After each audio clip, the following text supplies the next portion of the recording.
Thank you, Jaideep. Thank you भाई। Kanachi, it's a fanboy moment for me to be sitting next to you and doing this interview. Thank you. So, from Wasseypur के शाहिद खान, राजी के Khalid Mir, broken news के दीपांकर सान्याल और पाताल लोक के Hathiram Chaudhary, 2 season. आपकी journey कैसी रही है? Well, how's been your journey? From boy in Rohtak with dreams who became a poet in class 11, started winning awards, and now he's a household star. Everybody knows him. Everybody talks him. You open social media, हर कोई आपके dialogues के बारे में बात करता है. It's like तेरा फूफा already suspended है. क्या करेगा? Thank you so much. Good evening everyone. Journey कैसी रही इसके बारे में क्या कहूँ, मतलब मुझे लगता है कि एक ऐसे ही एक सपना देख के निकले थे घर से और लोग मिलते चले गए, रास्ता बनता चला गया। थोड़ा बहुत काम, थोड़ा बहुत अब क्या कहूँ, बहुत सारे लोग हैं इस जर्नी में जिन्होंने बहुत कुछ हेल्प किया यहाँ तक पहुँचने के लिए। वो सब लोग, सब दोस्त, फैमिली, माँ बाप, जिन्होंने इस शहर में जब आप ढूंढ रहे होते हो वो जगह, वो स्पेस जो आप चाहते हो बनाना, उस वक्त बहुत सारे लोगों का साथ होता है आपके साथ। और फिर वो सब लोग जिन्होंने काम दिया, कहानियाँ लिखी, ये किरदार लिखे जो आपने, जिनका कुछ कुछ का आपने नाम लिया। और मैं अपने आप को अगेन मैं लकी समझूंगा कि ये सब किरदार मुझे मिले और मैं उनको निभा पाया। बाकी जो है वो प्यार है, वो सराखों पे। बहुत ही बेहतरीन। चलिए आपके हाथीराम चौधरी पाताल लोक के किरदार के बारे में बात करते हैं। यूजुअली हमारे सिनेमा में पुलिस पुलिस कॉप का मीनिंग होता है बहुत ही डैशिंग पुलिस कॉप, गाड़ियां एकदम बहुत तेज चलाते हुए, गाड़ियां उछल रही हैं, डोर खोलते हुए चलती गाड़ी से उतर रहे हैं और कहीं से भी जंप लगा रहे हैं। आपका किरदार जो पाताल लोक में है वो बहुत ही डिफरेंट है। वो एक टिपिकल दारोगा का है जिसको हम बचपन से देखते आ रहे हैं। ठीक है, मैंने दारोगा वर्ड जानबूझ के इस्तेमाल करा क्योंकि ये अ, आसान हो जाता है इसको रिलेट करना। तो अब दिखाया है हाथीराम चौधरी जी के पारिवारिक इश्यूज हैं, उनका कुछ एक ड्रिंकिंग प्रॉब्लम है, ठीक है।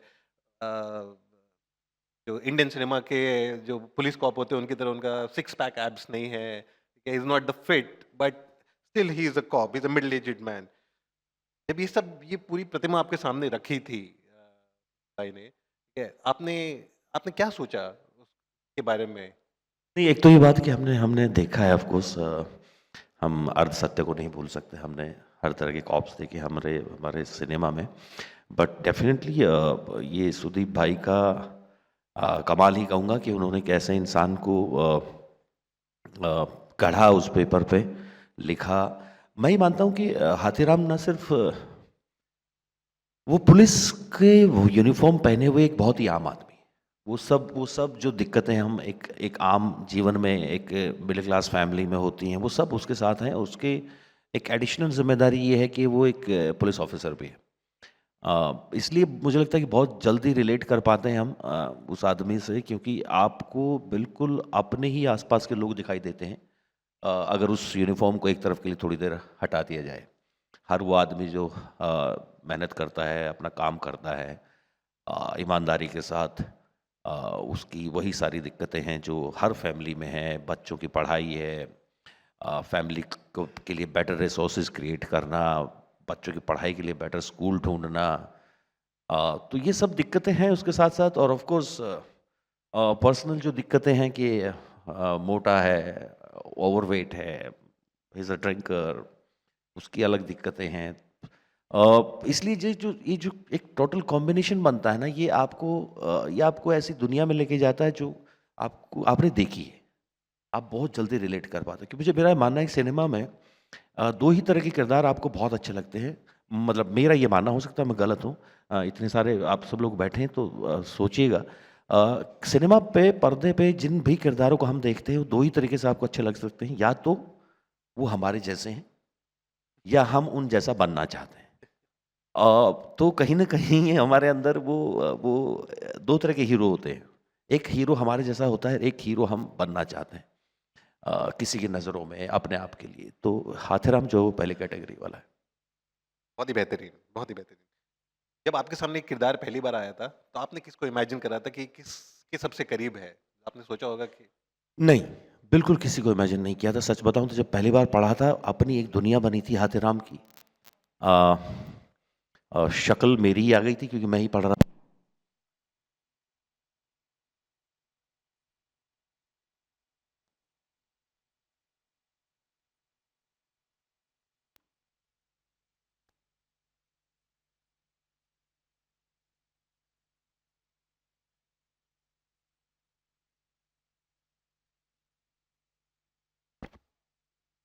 नहीं, आगे कुछ हाँ, गुड। हेलो। सो पढ़ते वक़्त ऑफ़ कोर्स शक्ल मेरी आ गई थी, बट ऐसा कोई एक आदमी नहीं हुआ था।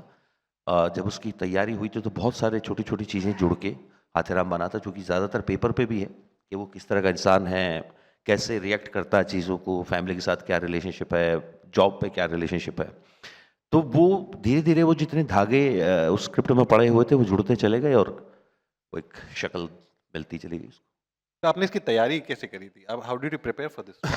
मुझे लगता है कि बेसिक तैयारी वही है। जितनी बार आप एक एक टेक्स्ट को पढ़ते हो, फॉर एग्जांपल आप में से हम में से जितने भी हैं जो लोग कहानियाँ पढ़ते हैं, नॉवेल पढ़ते हैं, पोएट्री पढ़ते हैं, आई एम श्योर एक कहानी को जब 10वीं बार पढ़ते हो ना, आप में से आपको उसमें से कुछ नया सडनली एहसास होता है कि अरे! ये मैं मिस कर गया था। तो सबसे सही तैयारी वही है कि आप जितना उस टेक्स्ट को पढ़ पाओगे, आपको धीरे-धीरे छोटी-छोटी चीज़ें उसकी मिलती चली जाएँगी और आप उनको इकट्ठा करते चले जाओगे। अभी जैसे थोड़े दिन पहले मैं बस एक था कि जब जब वो हमारे घरों में पुराने टाइम पे गाँव में हथकरघा होता था, जहाँ एक-एक धागा अंदर जाता था, लेकिन धागों की इंडिविजुअली कोई कोई इम्पोर्टेंस नहीं है, लेकिन उस मशीन के थ्रू जब निकल के या तो दरी बनते हैं या चद्दर बनते हैं, तो एक शेप क्रिएट होती है। ऐसा ही किरदार के साथ होता है कि आप वो सारे धागे इकट्ठे करते हो और फिर उसको एक मूर्त रूप देना शुरू करते हो। आपने बड़ी अच्छी बात कही थी कि हमारे सिनेमा में 2 तरह के लोग हमें पसंद आते हैं। एक जिनको हम जिनके जैसा हम बनना चाहते हैं या जो हमारे जैसा होते हैं। पर फिर भी हाथीराम चौधरी लोगों को बहुत पसंद आया। ऐसा क्यों? क्योंकि मैंने वही बताया ना अभी, क्योंकि वो ऐसा आप बहुत जल्दी रिलेट कर पाते हो। मुझे लगता है कि हर हर टीनेजर बच्चा और एक एक पिता जिसका बच्चा है टीनेजर, वो उस रिलेशनशिप से बड़ा जल्दी कनेक्ट कर जाता है कि वो उस एज में बच्चे बाप से बात नहीं करते। उनको लगता है कि बाप को कुछ समझ नहीं आ रहा है और पिता को ऐसा लगता है कि ये गधे हैं, इनको कुछ दुनियादारी के बारे में पता नहीं। तो वो जो एक जो खिंचाव रहता है, जो टशन रहता है ना, वो वहाँ है पति-पत्नी के बीच। काम के ऊपर जो आपको ज़िम्मेदारियाँ होती हैं, कोई आपको उतनी इम्पोर्टेंस नहीं देता, जबकि आपको पता है कि आप कैपेबल हो, आप ऑनेस्ट हो, आप अच्छी ईमानदारी से काम करते हो। But as as Hathiram says के विर्क जो है मेरे से 1.5 साल जूनियर है, पर बहुत जुगाड़ू था, आगे निकल गया। तो द वो जो दर्द है हाथीराम का, तो मुझे लगता है बहुत सारे लोग हम सब उससे रिलेट कर पाते हैं। करेक्ट। दूसरा ये आप पाताल लोक में 2 चीज़ें 2 इंस्टेंस मुझे बड़े पसंद आते हैं। एक जो आपका और सिद्धार्थ का कन्वर्सेशन है, आपके ऑन जी, स्क्रीन बेटे का कन्वर्सेशन है, उसके बारे में आपने बताया। और दूसरा अभी सीज़न 2 में जो आपका और इमरान अंसारी का कन्वर्सेशन है, होमोसेक्सुअलिटी पे एक कन्वर्सेशन है, गाड़ी के अंदर बैठ के वो बात जी। कर रहे होते हैं। वो बहुत ही सिंपल, बहुत ही फ्लूइड है।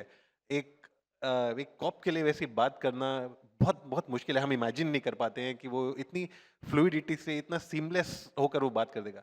कैसे मतलब how did you manage to do that so seamlessly? क्योंकि वो मैनेज का कोई ऐसा लेना-देना नहीं है, क्योंकि मैनेज करने से मतलब है कि आपने उसको बिलीवेबल कैसे बनाया। हाथीराम आप देखने में वो आदमी हो सकता है कि आपको बड़ा ही अक्खड़ एक एक खड़ूस तरह का इंसान लग सकता है, बहुत ही ड्राई लग सकता है, बट वो है नहीं। वो जेन्युइनली बहुत लिबरेटेड आदमी है। उसको एग्ज़ैक्टली पता है। जैसे अ, उसको काले और सफ़ेद में ना बहुत जल्दी समझ में आता है फ़र्क।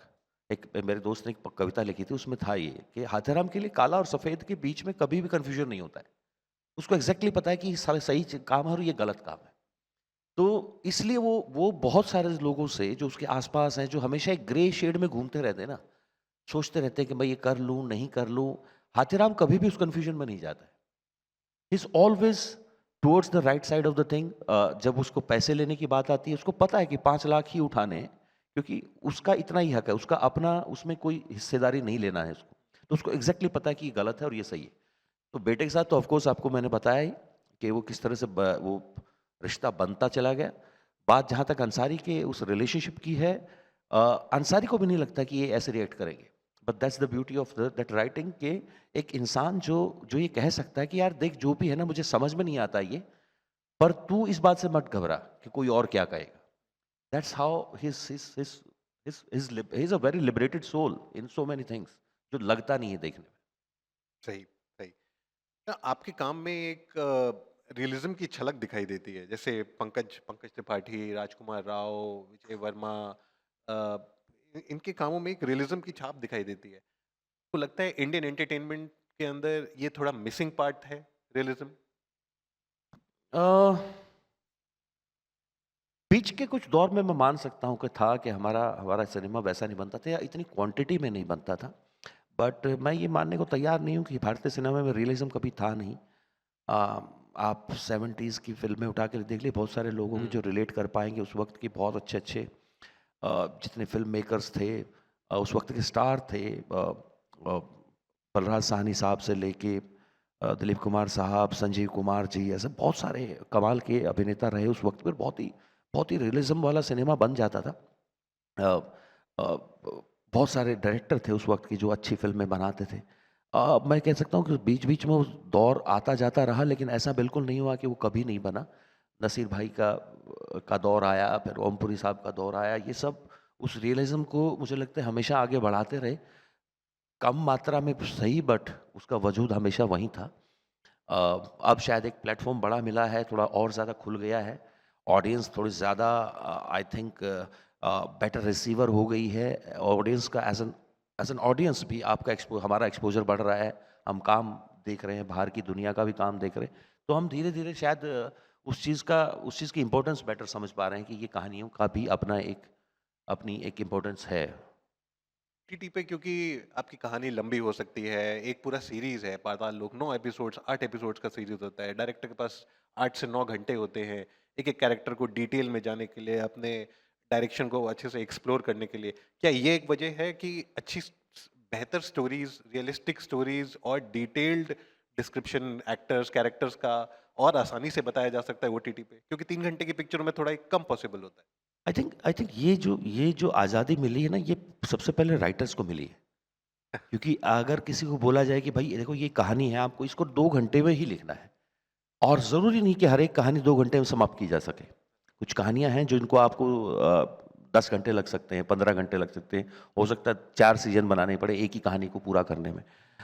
तो मतलब अगर महाभारत को इतने सारे एपिसोड में बनाया जा सकता है, तो वो कोई बोले कि महाभारत को 2 घंटे में दिखाओगे तो बात नहीं हो पाएगी। तो मुझे लगता है कि ये लिबर्टी जो है बिकॉज़ ऑफ द प्लेटफ़ॉर्म, ये मेकर्स को मिली, राइटर्स को मिली, और वो हम तक ट्रांसफ़ॉर्म हुई है, वो ट्रांसफ़र हुई है हम तक। तो ऑफ़ कोर्स वो एक बहुत इंटरेस्टिंग चीज़ है। तो एक्टर के लिए मुझे लगता है कि एक एक ज़्यादा बड़ा कैनवस मिलता है, उस किरदार को अच्छे से समझने के लिए और डिपिक्ट करने के लिए, अच्छे से उसको पोर्ट्रे करने के लिए। कोई ऐसा किरदार है जो आपने आपने अभी तक जितने किरदार निभाए हैं, कोई आपका आपका सबसे अपना मन पसंदीदा किरदार कौन-सा रहा है आज तक?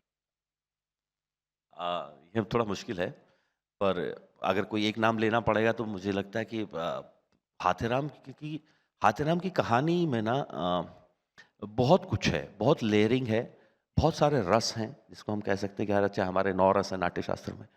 तो मुझे लगता है हर रस, थोड़ी बहुत मात्रा कम होगी, लेकिन हर रस में है वो कहानी, और लेयरिंग के साथ है, और एक एक कैथारसिस है उस किरदार का एंड तक पहुँचते-पहुँचते, which is very beautiful. Shahrukh को मैंने एक इंटरव्यू में कहते सुना था कि हम जो एक्टर्स होते हैं, हम रियल लाइफ से बहुत कुछ सीखते हैं। रियल लाइफ मोमेंट्स हमें बहुत कुछ सिखा कर जाते हैं। हम अपने बहुत सारी इंस्पिरेशन हम अपनी एक्टिंग की हम रियल लाइफ से लेते हैं। कुछ ऐसी रियल लाइफ इंस्टेंसेस, चाहे वो हाथीराम चौधरी के कैरेक्टर के लिए हो या दीपांकर सान्याल के कैरेक्टर के लिए हो या शाहिद खान के कैरेक्टर के लिए हो, क्या आपके साथ कुछ ऐसे मोमेंट्स आए हैं जब आपने वो इंस्पिरेशन लिया है उनसे, हाँ ये मेरे को आगे मेरे एक्टिंग में काम आता है, इस कैरेक्टर में काम आता है? मुझे लगता है कि वो बैंक है ना आपका, बनता जाता है दिन हर दिन, डे बाय डे आप चीज़ों को देखते हो, नोटिस करते हो, फॉर एग्जाम्पल शाहिद खान, आपने बोला कि अच्छा यार, आपने कभी पहले तो कोयला तोड़ा नहीं होगा। नहीं, मैंने खेती बाड़ी की है। अगर एक खेत में आप कस्सी चला सकते हो, कुदाल चला सकते हो, तो उसी को रिप्लेस करना है आपको, कि उतनी ही मेहनत आप एक खदान में कर सकते हो। आप उसको बिलीवेबल बनाना है आपको, बेसिकली सिचुएशन ये है। दीपांकर सान्याल हो, हमारे आमने सामने इतना मीडिया है, पूरा दिन मीडिया के बीच में रहते हैं हम, देखते रहते हैं, तो आई एम श्योर वहाँ से झलकें उठती हैं, वहाँ से आप उठा लेते हो। एकदम रियल लाइफ की बात करूँ, हाथीराम चौधरी के जो एक एक थोड़ा सा एक वॉक है, एक टिपिकल एक वॉक है जो जो जो मेरे डैड का है। तो ऐसी बहुत सारी छोटी-छोटी चीज़ें मिलके आप कोई किरदार बनाने की कोशिश करते जो पिता का किरदार है उसका इंस्पिरेशन आपको अपने रोहतक से, गाँव से या घर से भी आता है? हो। जी, मैं वही बता रहा हूँ कि जो हाथीराम की चाल है, वो मेरे पिताजी की चाल है। ही वॉक्स लाइक दैट। तो उनका एक तरीका है चलने का, तो वो मैंने उठा के हाथीराम में डाल दिया था। कुछ चीज़ें एग्ज़ैक्टली वैसे ही जो जो वो करते हैं, किसी चीज़ पे रिएक्ट करना, तो वो उठा के डाल दिया गया, स्पेशली जब हाथीराम अपने घर में है। जी, बढ़िया। अगर आपको कोई और कैरेक्टर प्ले करना हो सिनेमा में, जो आपको आपके दिल के करीब कौन-सा कैरेक्टर है जो आप प्ले करना चाहेंगे? ज़रूरी नहीं है कि वो आप ही का पुराना कैरेक्टर हो, ठीक है? अरे नहीं कोई सर, ये तो बहुत लंबी लिस्ट हो गई। अभी भी क्या कहते हैं ना, शुरुआत हुई है, अभी कुछ सालों तक, कुछ साल ही हुए हैं काम करते हुए। तो ऐसे तो फिर लिस्ट लंबी है। ये मुझे लगता है एक सवाल अगर 15-20 साल बाद पूछोगे ना, तो फिर शायद कुछ बचे हुए होंगे तो उनका नाम ले पाऊँगा। अभी लिस्ट बहुत लंबी है भाई। मुझे जब बताया गया था कि मैं जयदीप अहिलावा जी का इंटरव्यू कर रहा हूँ, तो मैंने अपने ऑफ़िस में पूछा कि आप लोग कैसे जानते हैं जयदीप अहिलावा जी को? तो सबने मुझे बताया कि एक गैंगस्टर रोल्स देखे हैं हमने उनके, पुलिस वाला रोल देखा है क्योंकि हाथीराम चौधरी का है। एक किसी ने मुझसे पूछा क्या वो रोम-कॉम का रोल भी करेंगे? हाँ, तो ज़रूर किसी को बोलिए, किसी अच्छे राइटर डायरेक्टर को मुझे अप्रोच करें। मैं तो एक एक्टर कभी मना नहीं करेगा किसी भी तरह के चैलेंज को। तो I would love to see myself in the some kind of rom-com, why not? ये जो आपने बड़ी सुंदरता से कहा कि मैं कोई भी रोल कर सकता हूँ, चाहे वो रोम-कॉम का हो, चाहे वो गैंगस्टर का नहीं, हो, मैं ट्राई कर सकता हूँ, ज़रूरी नहीं कि मैं हमेशा सक्सेसफुल रहूँ। मैं ट्राई कर सकता हूँ वो सारे रोल करने के लिए। तो ये क्या आप आजकल के सिनेमा में जो हमारे एक्टर्स हैं, उनको आप ऐसा देखते हैं कि वो हर तरह का रोल बेहतरीन तरीके से अदा कर सकते हैं? देखिए, ये तो मैं नहीं कहूँगा कि मैं हर तरह का रोल कर सकता हूँ। मतलब आई एम श्योर कुछ ना कुछ ऐसा होगा जो मेरे बस का नहीं होगा। एज़ अ ह्यूमन बीइंग मेरी कैपेसिटी में नहीं होगा। बट मुझे ये लगता है कि एक एक्टर जो होता है ना, वो ट्राई करने से नहीं डरता है। उसको लगता है कि अगर कुछ नया ऐसा मिले जो उसको भी लगे कि हाँ, ये मेरे अंदर नहीं है, या कहीं तो अंदर दब के रह गया है, तो उसको बाहर निकालने के लिए थोड़ी मेहनत करनी पड़ेगी। तो हर वो एक्टर उसमें कूद जाएगा। उसको पता है कि इसको करते वक़्त वो खुद को भी डिस्कवर कर रहा होगा, और वो जो मज़ा है ना, जब आप सेट पे अपने आप को सरप्राइज़ कर पाते हो ना, मुझे लगता है कि वो बहुत ही सुंदर है। मेरा आखिरी सवाल, इस साल हम आपको और कितने नए किरदारों में देखने वाले हैं? कुछ किताब ने मैम ने नाम ले ही दिए थे। आई एम श्योर एटलीस्ट अगर सब कुछ ठीक-ठाक रहा तो 5 से 6 प्रोजेक्ट हैं इस साल। बहुत ही बढ़िया। Thank you thank you so Jaydeep. Much भाई। Thank thank you. You very much for taking out time.